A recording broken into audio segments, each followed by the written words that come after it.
The warehouse door exploded inward with a crash that echoed through the empty Seoul docks. Jae-hyun Ryu walked through the splintered wood without flinching, his black coat trailing behind him like a shadow given form. 3 men knelt on the concrete floor, hands zip-tied behind their backs, blood trickling from their noses. The fluorescent lights above flickered, casting harsh shadows across his angular face. "Who sent you?"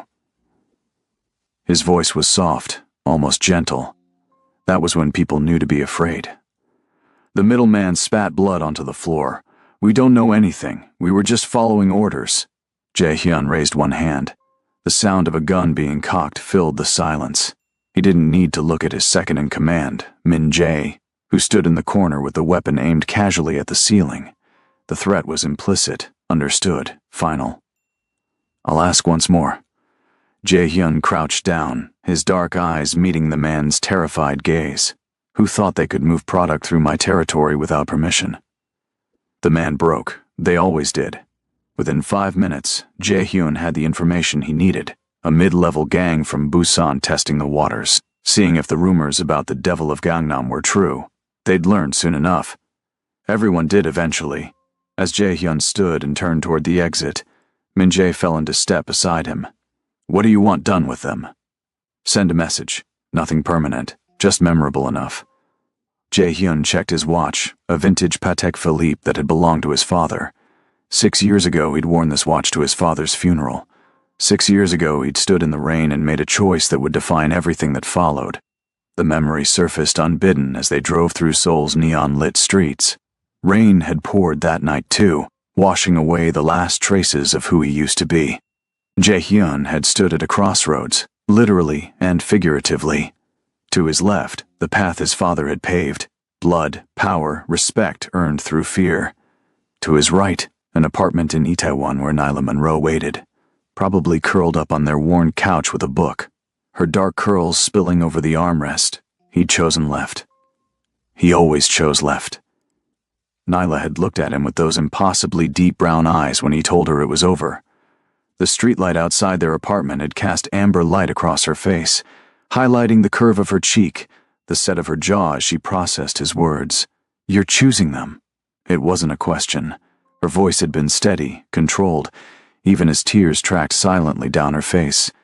"I'm choosing survival."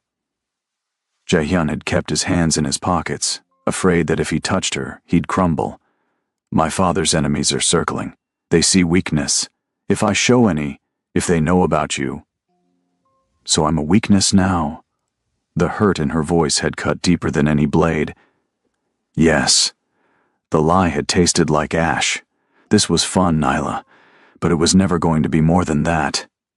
She'd stood there in the doorway, barefoot, wearing his old university sweatshirt.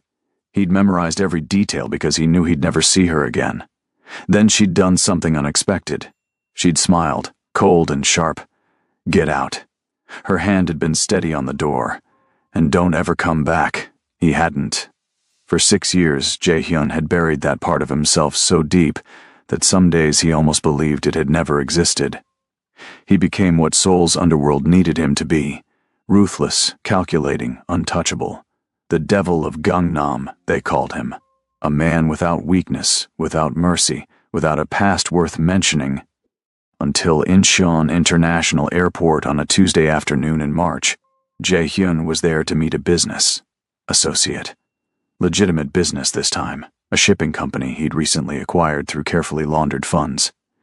He'd been standing near the international arrivals gate, scrolling through his phone, when the world tilted on its axis. She walked through the sliding doors pulling a small suitcase, her hair longer now, pulled back in a practical ponytail. She wore jeans and a leather jacket, and she moved with a confidence that hadn't been there 6 years ago. But it was her. It was unmistakably her. Nyla Monroe. The woman he'd walked away from. The woman he'd tried to forget. Then he saw them. 2 small hands clutched hers, one on each side. Twin girls, maybe 5 years old, with identical black hair cut in neat bobs. They wore matching yellow raincoats despite the clear weather, their small faces bright with the excitement of travel. One of them tugged on Nyla's hand, pointing at something across the terminal.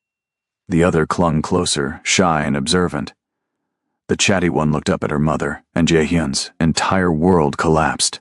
She had his eyes, the exact shade of dark brown that was almost black, with that distinctive upward tilt at the corners.